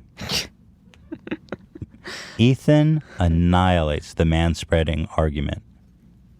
But maybe it should be like a parody of Ben Shapiro. Ethan destroys mansplaining argument. And the picture could be... we all agree that it's a parody. Okay, yeah, of course. We all agree. No problem. And then I think she's pretty smarmy. So it could be her with the women's chair and men's chair. If you blow that up, you could probably get a better pictures because this one's real low res, like a close-up. And maybe a picture of the people sitting on those chairs. Oh, that's pretty depressing. Yeah. I think we got something there. I mean, the alternative that I wanted to do for the title, but we haven't gotten time to get there, is the ice cream licking challenge, which I think is good. But we can talk about that on Friday. We really got to move on Friday because we have so much to cover, dude. That's it. Okay. We're going to have a long episode on Friday because I got to clear this list. Because we have fucking a lot, dude. Including, I've got like the Incel Manifesto. I've got all these Instagram food ones. Also, some things here are starting to get old, like the Face app. The Whoopsie Daisy. Yeah, the Face app. Okay, we're doing like 5 hours. Or at least, it's going to be like 3 hour episode on Friday. Because we got to, I think what we need to do is just move. Mm-hmm. Just be like, boom, boom, boom. Move, baby. None of this tangent bullshit. Oh, women empowerment. Get real. We're moving. Nice chat for another day. All right. So are we good? Friday is business. Don't miss Friday's episode because we mean business. Don't ask me how we're doing. None of this. None of this chit chat. None of this. How's your mother? And trust me, my mother been great. Capiche? Haven't heard from my mother. Haven't heard from your mother in 2 months. You been good to your mother? He's almost too enthusiastic, though, when he's like, I've been great to my mother. It's like, whoa. Don't be so good to your mother. It's getting weird, you know?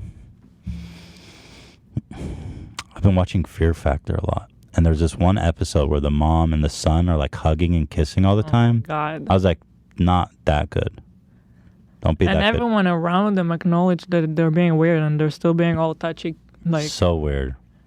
There wasn't a second that they weren't touching each other. And like the whole episode. The mom she was young. She must have had him really young because she was attractive and she was wearing very little and had big fake titties. Kept showing her, like, yeah, it's very strange. And he was probably like 18 and they were just embracing each other. Like, I feel like they looked like a couple. There's almost no chance that they're not. They had like the body language that a couple would, like hugging and. So if he was fucking his mom, do you think the question is, would they be more just concealed with their affection, right, or would they not be able to help it, or would they think in their minds that it was okay? If they were fucking, I feel like that is how they would act. Because you have to be so twisted in your mind to do that, that I feel like maybe for them that is toned down. Usually it's just... Maybe. I have no idea. You don't? It's towards the end if anyone's curious.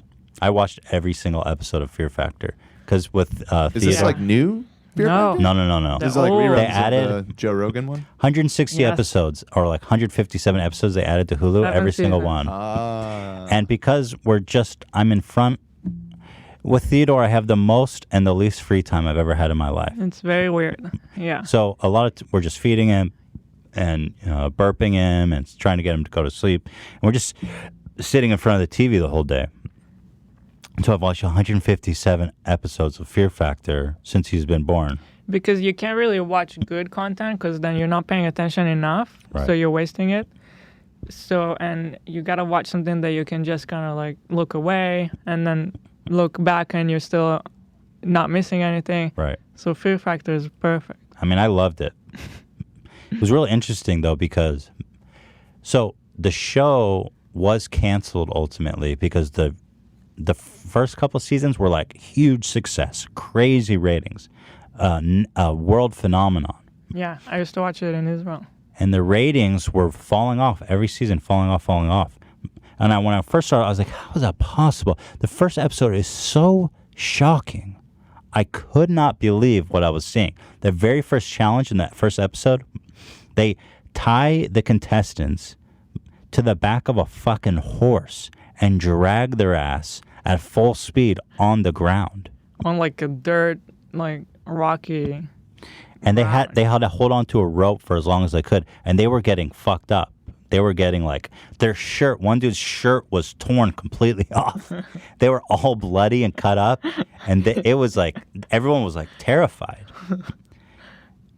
It was shocking, and I don't know for what reason, if it was legal or what, but like as the show went on, I feel like less actually dangerous things happened, where they were like, and that's what was so great about that. Especially first and second episode, is that like every episode was just shocking. You mean first, second seasons? Yeah, sorry. Like, I was like, how the fuck they get away with that? It's literally, like, they used to execute people that way, where they drag them at the back of a horse. It's literally, the dude's shirt was shredded off his body. And then the other side of it is the animal torture. Oh my God, it's so... So you would never be able to do it today, dude. It's hard to watch. The worst thing I saw. So a lot of times they're blending up insects, live insects like worms and cockroaches and beetles and this shit. They always turn them into smoothies. So they blend them alive. But the craziest one was they had a huge bullfrog, like this big, that they blended alive and showed. What the fuck? Yeah. I still haven't seen that part because I was looking away with Theodore. I gotta go back and there was other. I mean, even the insects is hard to watch because it's not like there's like huge beetles and cockroaches and worms, and they're alive, and they're just blending them alive and showing it on camera. And then the person just straight chugs it. I feel like the most disgusting one that I've seen was a dead rat that they blended. Fucking God. And so good. And then they had to drink it. And well, hold on. Like, set it up. Yeah, you set it up.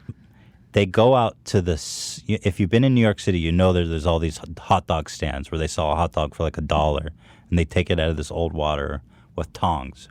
So they're on the streets of New York City. What does he take out? Not a hot dog, a dead rat, a whole dead rat. Puts it in a blender with a little sewage water and fucking blends it right there, an entire dead rat. Hair, skeleton, tail, I mean everything. It's a whole rat. A lot of hair, really gross. And then he puts it in a bowl and gives them a spoon, and they have to, I was actually shocked because they ate it all. Like there was two guys ahead challenge, and they both didn't have any trouble eating that dead rat, which shocked the hell out of me. They were talking about how they had like hair stuck in their teeth.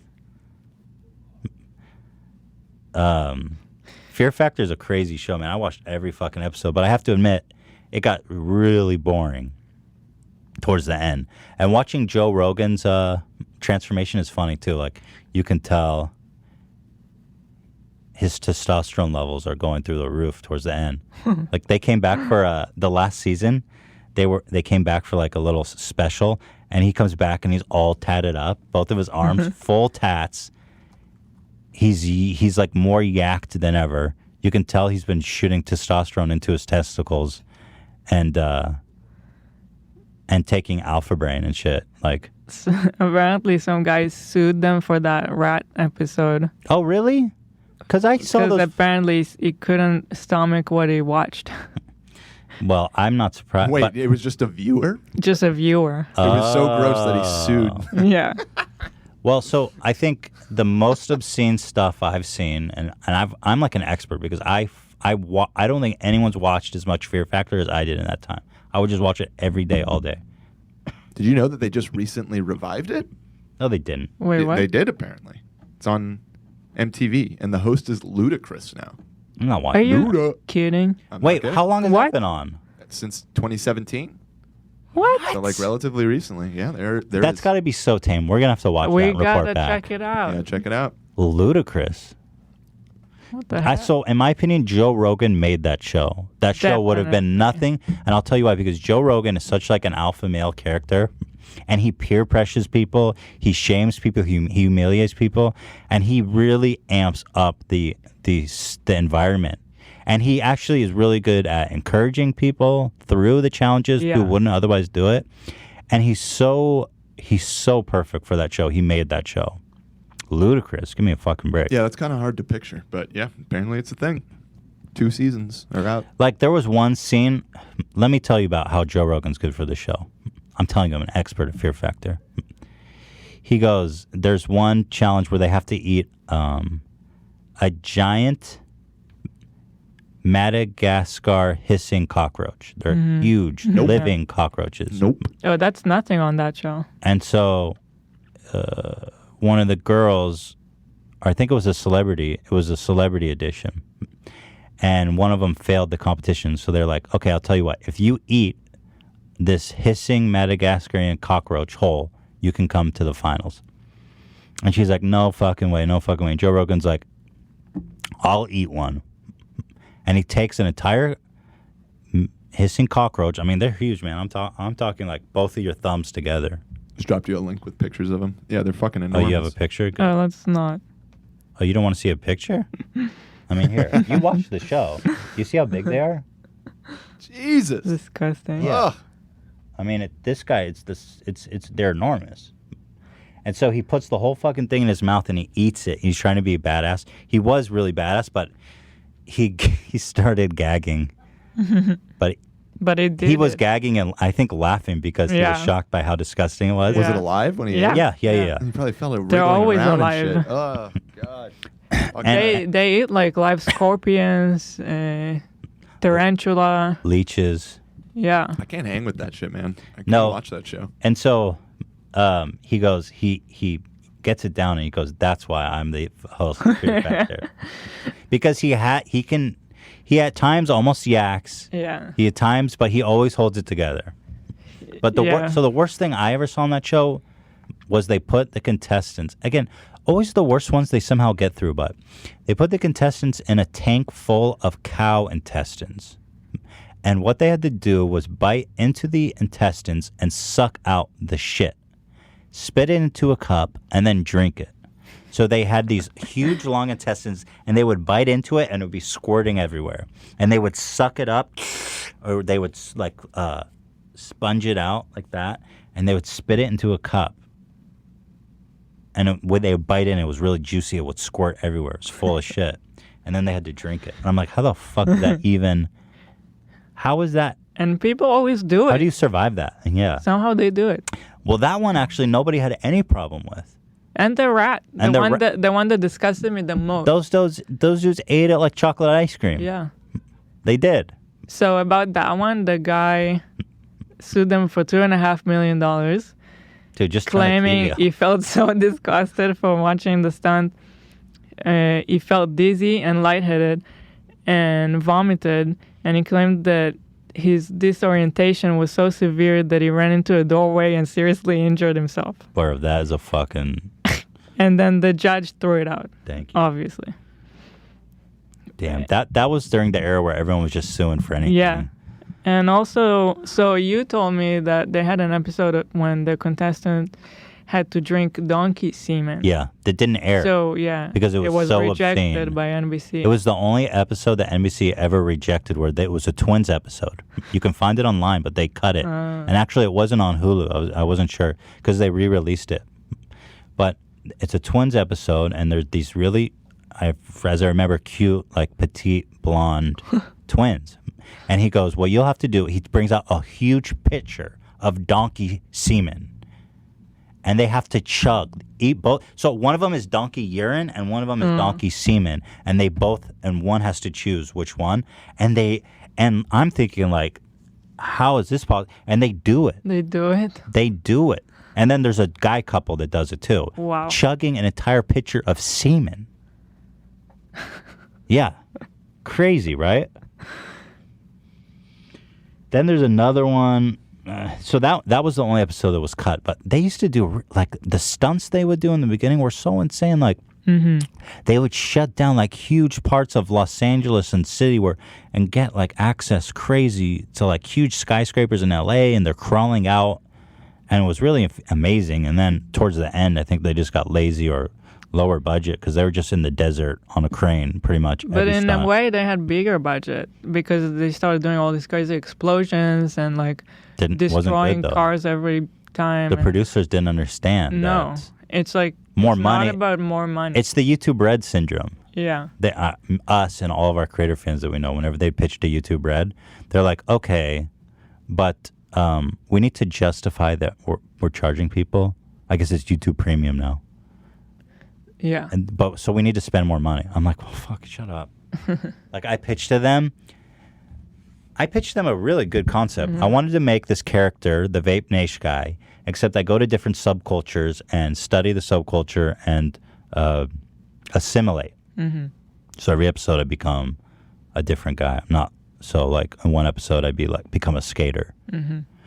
And they said that it was too low budget. Something that I can make that could exist in front of a paywall. I'm like, are you fucking stupid? Yeah. I need good people. That's what I'm paying for, not explosions. I'm paying for good people. They don't get it. These people don't understand what makes a good show. They don't even understand it, and they work in the industry. The other one that was super obscene was like they have cow blood, like a swimming pool of just cow blood. They've done that a couple of times. And to see someone covered in blood, like they were bobbing for cow hearts or something, and they come up and their head is just covered in blood. And it's just so sick. It really is just so sick. And the other thing about this show is that it's such a timepiece. It's so funny to watch. Frosted tips, puka shell necklaces, Everyone. fake tits. All the girls are like models. Fake tits, though. Yeah. All blonde, tan. They're always wearing a bikini. Yeah, always. And then they always make sure to have a water challenge, and then they do like a slow pan up the body. Oh yeah, when they take off their clothes, they always do like a shot when they show everything. They try to pretend like that's not what they're doing. They try to be cool about it, but it's so obvious. And all the guys look like before 4. It's great. I seriously loved almost every episode. Yeah, it's on Hulu, every episode. I highly recommend it. But apparently the show obviously was so popular at first and then tapered off. But in syndication, it's like huge. It's like a huge show, like $700 million. I wonder if Joe has a back end on that. Must have, right? Because he gets residuals he makes for sure. The show. It's not for sure. He wasn't that famous when he started doing it. Huh. But he did every single episode, so I'm pretty sure that he got some good conditions. And he wasn't super famous, but he was on news radio by that time. Well, so he was like a known actor and stuff. Yeah, but no, Like he wasn't unknown, but this maybe- show made him famous. Maybe it didn't in the beginning, but I feel like as they kept doing more seasons, there must have been a renegotiation. Yeah. Because he really makes the show. But they could have just given him a really nice per episode fee, not knowing that it would be like so syndicated. Yeah. Because I'm sure Joe's really well off. But I don't know, because that's like, if he had back end on Fear Factor, that's like 100 million, like crazy numbers. Maybe not. What do I know? What the fuck do I know? I don't know how does it work. Because if the show made $700 million in syndication, I don't know what's a normal back end. Let's say 1.5%. Because he's just a guy. Maybe it's 5%. Residual, well, like I'm not completely sure either, but that seems like a lot to get a whole like 5%. It's usually per airing more so than just like a flat fee when they sell it into syndication. Okay, so like well, every time it airs, he gets a little bit of money, assuming he does have residuals on it. Well, if he got 5%, which seems high to me, I don't know, but that'd be $35 million. It's a lot of dough. Yeah, it's a lot of dough. It's a lot of donkey semen you can buy with that. But I'm sure he makes that about every episode of the podcast, so he's all good. But it's all on Hulu, dude. I would totally check that out if you're just chilling and especially the first season. I think you'll be hooked, but the first season just shocked the fucking hell out of me. The only challenges I always hated was the one with dogs. So boring and dumb. Oh, yeah.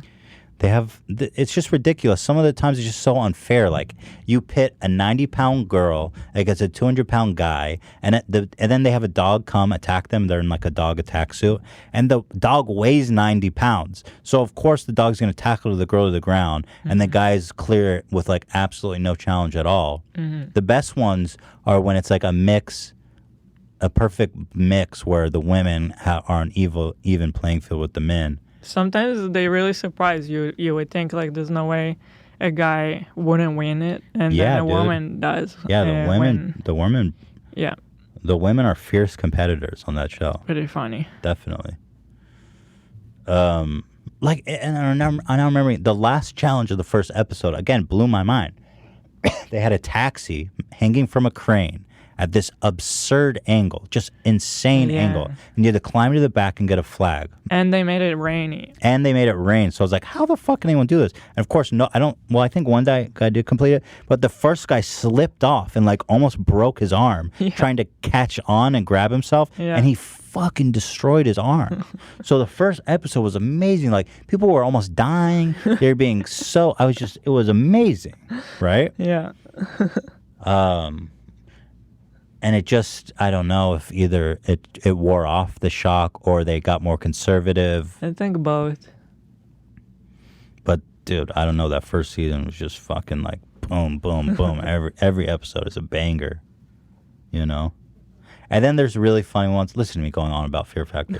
There's really funny ones where the contestants suck and they just won't do anything. And Joe just berates the hell out of them.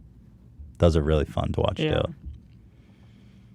And there's even an episode where Joe gets in a fight with a dude and puts him in a headlock. That was pretty epic. Yeah. It was great. So, that's it. There you go. I'm complaining. Here I just went another extra half hour when I could have covered all these topics. But I had to fucking... By the way, we'd like to thank Hulu for sponsoring this episode. I wish. I do like Hulu, though. I like Hulu. Anything but cable. I watch Hulu more than Netflix at this point. Oh, I know why. It's because they have all the reality shows. And they have all the new shit. Like, you almost don't even need cable with Hulu because they have ongoing shows. Like Bachelor Nation, what up? They put the new Bachelor on. You just have to wait an extra day.